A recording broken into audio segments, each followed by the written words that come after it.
തൻ്റെ മേഡം അവൻ്റെ ഗായത്രി കരയുന്നത് ആദ്യമായി കാണുകയായിരുന്നു രുദ്രൻ. അവളുടെ കണ്ണിൽ നിന്ന് ഒഴുകിയിറങ്ങിയ ഓരോ തുള്ളി കണ്ണീരും അവൻ്റെ ഉള്ളുലച്ചു.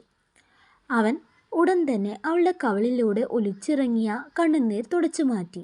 എന്നിട്ട് അവളുടെ മുഖം തൻ്റെ കൈക്കുമ്പിളിൽ പിടിച്ചിട്ട് രുദ്രൻ പറഞ്ഞു, ഈ രുദ്രന് ജീവനുള്ളിടത്തോളം കാലം ഞാൻ എൻ്റെ പെണ്ണിനോടൊപ്പം ഉണ്ടാവുമെന്ന്. എന്നിട്ട് അവളുടെ നെറുകിൽ ഒരു ഉമ്മ കൊടുത്തു. അവൻ്റെ നെഞ്ചോട് ചേർത്തു പിടിച്ചു ഗായത്രിയെ. അങ്ങനെ സ്നേഹിക്കലും കെട്ടിപ്പിടുത്തവും ഒക്കെ കഴിഞ്ഞിട്ട് അവർ ഓഫീസിലേക്ക് പുറപ്പെട്ടു. ഓഫീസിൽ എത്തിയിട്ട് ഗായത്രി അവളുടെ ക്യാബിനിലേക്കും രുദ്രൻ അവൻ്റെ ക്യാബിനിലേക്കും പോയിരുന്നു. അപ്പോഴാണ് പ്രതീക്ഷിക്കാതെ സ്നേഹ രുദ്രനെ തേടി അവൻ്റെ അടുത്തേക്ക് വന്നത്. സ്നേഹ വേഗം അവൻ്റെ കയ്യിൽ പിടിച്ചു. അവളുടെ മുഖത്ത് നിറയെ ആശങ്കയായിരുന്നു. എവിടെയായിരുന്നു രുദ്ര? എനിക്ക് എത്ര വിഷമമായെന്നറിയോ നിനക്ക്? നീ എന്താ ഞാൻ വിളിച്ചിട്ട് കോൾ എടുക്കാതിരുന്നത്? ഒരു ദിവസം ഒരിക്കലെങ്കിലും എന്നെ വിളിച്ചുകൂടെ? എനിക്കിപ്പം അറിയണം ഞാൻ നിൻ്റെ ആരാണെന്ന്. രുദ്ര, സ്നേഹ വികാരിതമായി അവനോട് ചോദിച്ചു. അത് കേട്ട് അവൻ ശാന്തമായി എന്നാൽ കനത്തിൽ മറുപടി പറഞ്ഞു. സ്നേഹ, എനിക്ക് നിന്നെ വിളിക്കേണ്ട ഒരാവശ്യം ഉണ്ടായിരുന്നില്ല. അതുകൊണ്ടാണ് ഞാൻ വിളിക്കാതിരുന്നത്. പിന്നെ ഞാൻ നിൻ്റെ ആരാണെന്ന് നിനക്ക് ഇനിയും മനസ്സിലായില്ലേ? നീ എനിക്ക് വെറും ഒരു സഹപ്രവർത്തക മാത്രമാണ്. രുദ്രൻ്റെ വാക്കുകൾ സ്നേഹയുടെ മുഖം മാറ്റിക്കളഞ്ഞു. അവള് വളരെ വിഷമത്തോടുകൂടി അവനെ നോക്കി. അപ്പോഴാണ് അവൻ്റെ കയ്യിൽ കെട്ടി ശ്രദ്ധിച്ചത്. ഇതെന്ത് പറ്റി? കയ്യിൽ വലിയൊരു ബാൻഡേജ് ഒക്കെ ഉണ്ടല്ലോ. വലിയ മുറിവുണ്ടോ? അവൾ ആദ്യയോട് ചോദിച്ചു. അതൊന്നും സാരമില്ല, ചെറുതായി ഒന്ന് സ്ലിപ്പായതാണ്, കാര്യമായ പ്രശ്നമൊന്നുമില്ല, അവൻ പറഞ്ഞു. ഇത് കേട്ട് സ്നേഹ സങ്കടത്തോടുകൂടി രുദ്രൻ്റെ കൈയെടുത്ത് സ്വന്തം കൈവേളയിൽ വെച്ച് അവനെ നോക്കിക്കൊണ്ടിരുന്നു. രുദ്രന് ദേഷ്യം വന്നു തുടങ്ങി. പക്ഷേ അവൻ്റെ ഭാഗ്യക്കേട് എന്ന് പറയട്ടെ, രുദ്രൻ്റെ പുന്നാര ഭാര്യ ഗായത്രി ഈ രംഗം കണ്ടു. അവൾക്ക് ദേഷ്യം വരാതിരിക്കില്ലല്ലോ. അവൾ വെളിയിൽ നിന്ന് രുദ്രനെ തുറിച്ചു നോക്കി. ഈശ്വര, ഇവളെൻ്റെ കുടുംബജീവിതം തകർക്കുമല്ലോ, രുദ്രൻ മനസ്സിൽ പറഞ്ഞു. അവൻ വേഗം സ്നേഹയിൽ നിന്ന് കൈമാറ്റി. എന്നിട്ട് കർശനമായി തന്നെ അവളോട് പറഞ്ഞു, സ്നേഹ, എനിക്ക് പ്രത്യേകിച്ച് കുഴപ്പമൊന്നുമില്ല. തനിക്ക് വേറെ എന്തെങ്കിലും സംസാരിക്കാനുണ്ടെങ്കിൽ പറഞ്ഞോളും, ഇല്ലെങ്കിൽ ഇപ്പോൾ തന്നെ പൊക്കോളും. പ്ലീസ്, എനിക്ക് വർക്ക് കംപ്ലീറ്റ് ചെയ്യാനുണ്ട്, രുദ്രൻ പറഞ്ഞു. അത് കേട്ടപ്പോൾ തൻ്റെ സ്നേഹം രുദ്രൻ തിരിച്ചറിഞ്ഞില്ലല്ലോ എന്ന വിഷമത്തോടുകൂടി അവൾ അവിടെ നിന്ന് തിരിഞ്ഞുപോയി. രുദ്രൻ കൈമാറ്റിയെങ്കിലും ഗായത്രി ആ കാഴ്ച കണ്ടിട്ടുണ്ടായിരുന്നല്ലോ. അവൾക്ക് ദേഷ്യം നിയന്ത്രിക്കാനായില്ല. അവൾ ഉടൻ തന്നെ രുദ്രനെയും സ്നേഹയും തൻ്റെ ക്യാബിനിലേക്ക് വിളിപ്പിച്ചു. യെസ് മാഡം, എന്താണ് ഞങ്ങളെ വിളിപ്പിച്ചത്? സ്നേഹ ചോദിച്ചു. സ്നേഹ, ഞാൻ തന്ന വർക്കൊക്കെ കംപ്ലീറ്റ് ചെയ്തു താൻ? ആ വർക്കിൽ കുറച്ചൊക്കെ ഫിനിഷ് ആക്കാനുണ്ടല്ലോ. അക്കൗണ്ട്സ് ഒന്നും ക്ലിയർ അല്ല? ഗായത്രി ഗൗരവത്തോടുകൂടി അവളോട് ചോദിച്ചു. മാഡം, അത് എനിക്കിത്തിരി തിരക്കുണ്ടായിരുന്നു, അതുകൊണ്ടാണ്. സ്നേഹ പതുങ്ങി.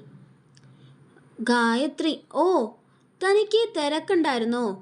മറ്റ് കാര്യങ്ങളിലൊക്കെ തനിക്ക് വലിയ ശ്രദ്ധയാണല്ലോ.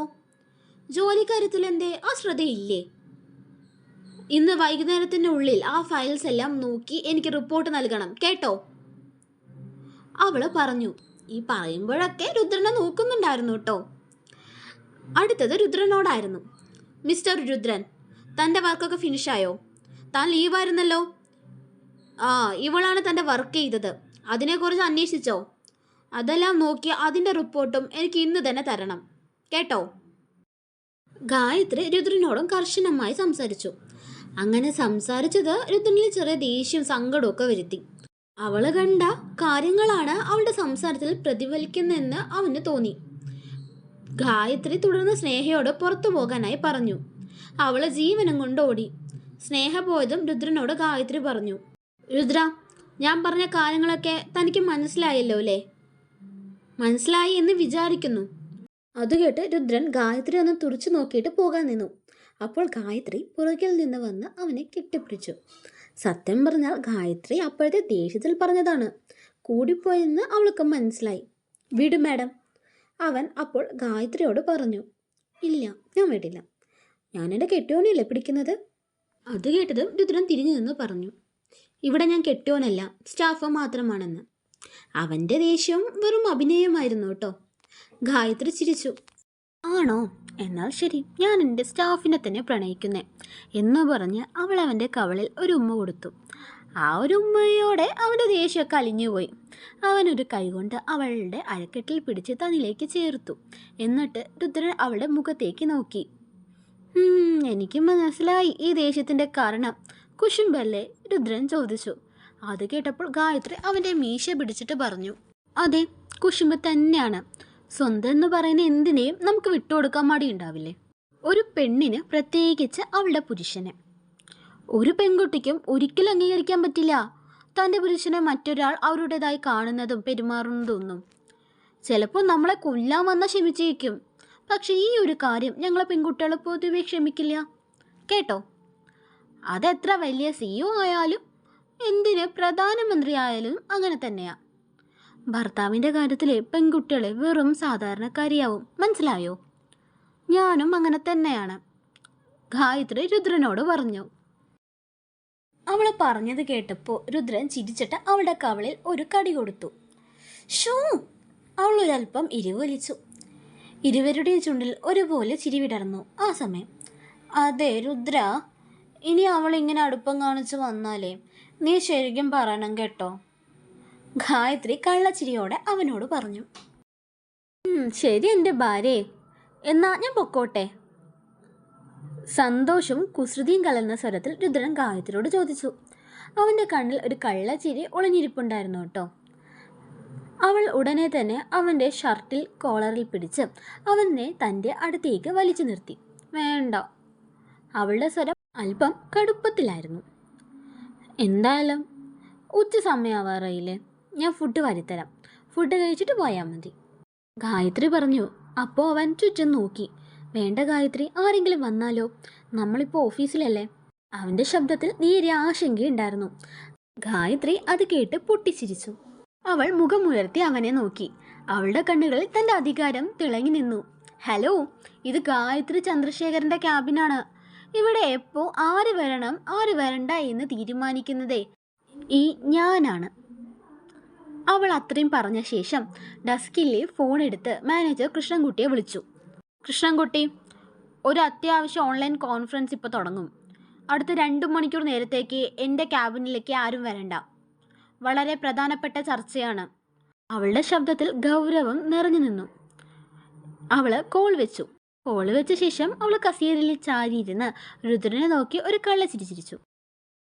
ഇനി ആരും ഇങ്ങോട്ട് വരില്ല, എൻ്റെ എംപ്ലോയായ ഭർത്താവേ എന്ന് പറഞ്ഞ് അവൾ തൻ്റെ കാറിൽ നിന്ന് എടുത്തുകൊണ്ടുവന്ന ലഞ്ച് ബോക്സ് തുറന്ന് അവളുടെ കൈകളാൽ രുദ്രന് ആഹാരം വാരിക്കൊടുത്തു.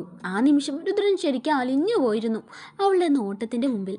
പുറത്ത് കർക്കശക്കാരിയായ സിയോയും അകത്ത് സ്നേഹമുള്ള ഭാര്യയുമായി മാറുന്ന ഗായത്രിയെ അവൻ പ്രണയത്തോടെ നോക്കി. അവൻ അവളുടെ കയ്യിൽ നിന്ന് ഭക്ഷണം വാങ്ങിക്കഴിച്ചു. ഇടയ്ക്ക് അവളുടെ കൈവിരൽ രുചിക്കുകയും ചെയ്യുന്നുണ്ടായിരുന്നു കേട്ടോ. അത് ഗായത്രിയും ആസ്വദിച്ചു. ഇപ്പോൾ ഈ ലോകം എൻ്റെ ഈ ക്യാബിൻ വിൻഡോയ്ക്ക് പുറത്താണ് രുദ്ര. എനിക്ക് നിനക്കും വേണ്ടി കുറച്ച് സമയം, അതാണ് ഇപ്പോൾ എൻ്റെ മുൻഗണന. ഗായത്രിയുടെ വാക്കുകൾ ആഹാരം വാരിക്കൊടുക്കുന്ന സ്നേഹത്തിൽ അലിഞ്ഞു ചേർന്നു. അങ്ങനെ സ്നേഹത്തിൻ്റെ ആഹാരവേളയ്ക്ക് ശേഷം CEO ആയ ഭാര്യയുടെ നെറ്റിൽ ഒരു പ്രണയ ചുംബനം നൽകി രുദ്രൻ എന്ന ആത്മാർത്ഥതയുള്ള ജീവനക്കാരൻ സ്വന്തം ക്യാബിനിലേക്ക് മടങ്ങി. എന്നാൽ അവൻ്റെ ക്യാബിനിൽ കസേരയിൽ അവനെ കാത്ത് മറ്റൊരാളുണ്ടായിരുന്നു. അയാളെ കണ്ടതും രുദ്രൻ മനസ്സിൽ വിളിച്ചു, സ്നേഹപിശാച് എന്ന്. അത് അവളായിരുന്നു, അവൻ്റെ സഹപ്രവർത്തകയായ സ്നേഹ. അവളെ കണ്ടതും രുദ്രൻ ഒട്ടും മെയിൻ ചെയ്യാതെ ഗൗരവത്തോടെ നേരെ പോയി തൻ്റെ സീറ്റിലിരുന്നു. എന്താ രുദ്ര ഇത്ര നേരം? നിനക്ക് മാഡത്തിൻ്റെ ക്യാബിനിൽ എന്തായിരുന്നു ഇത്ര വലിയ പണി? സ്നേഹയുടെ സ്വരത്തിൽ സംശയവും ഒരിത്തിരി അസൂയയും ഒക്കെ ഉണ്ടായിരുന്നു. ഒരു ഓൺലൈൻ കോൺഫറൻസ് ഉണ്ടായിരുന്നു, രുദ്രൻ യാന്ത്രികമായി മറുപടി പറഞ്ഞു. കോൺഫറൻസ് ഒക്കെ മാഡത്തിനല്ലേ? നിന്നെ എന്തിനാ അവർ പിടിച്ചു നിർത്തിയത്? സ്നേഹ വിട്ടുകൊടുക്കാൻ ഒരുക്കമായിരുന്നില്ല. അതൊരു ഹെൽപ്പിനാണ് എന്നെ പിടിച്ചു നിർത്തിയത്, അവൻ ഒരു ഒഴുക്കം മട്ടിൽ പറഞ്ഞു. ഓ, ആ രാക്ഷസിക്ക് വേറെ ആരെയും കിട്ടിയില്ല. ഗായത്രിയെ രാക്ഷസി എന്ന് വിളിച്ച ആ നിമിഷം രുദ്രൻ്റെ നിയന്ത്രണം തെറ്റി. അവൻ്റെ പല്ലുകൾ ദേഷ്യം കൊണ്ട് കടിച്ചമർത്തി.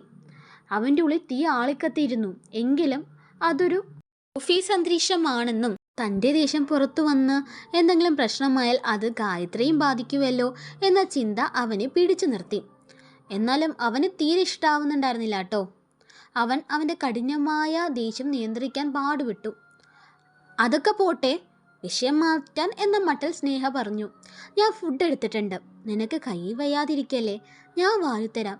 അവൾ സ്നേഹം നടിച്ചു പറഞ്ഞു. വേണ്ട സ്നേഹ, ഞാൻ ക്യാൻറ്റീനിൽ നിന്ന് പോയൊരു ജ്യൂസ് കുടിച്ചിട്ടാണ് വന്നത്. രുദ്രൻ താല്പര്യമില്ലായ്മയോടെ പ്രതികരിച്ചു. ജ്യൂസേ കുടിച്ചുള്ളൂ, ഫുഡ് കഴിച്ചില്ലല്ലോ, ഞാൻ വാരിത്തരാം. സ്നേഹയുടെ നിർബന്ധം തുടർന്നു.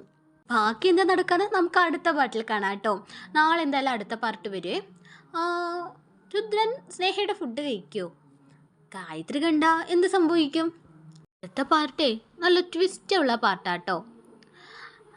Thanks for watching guys.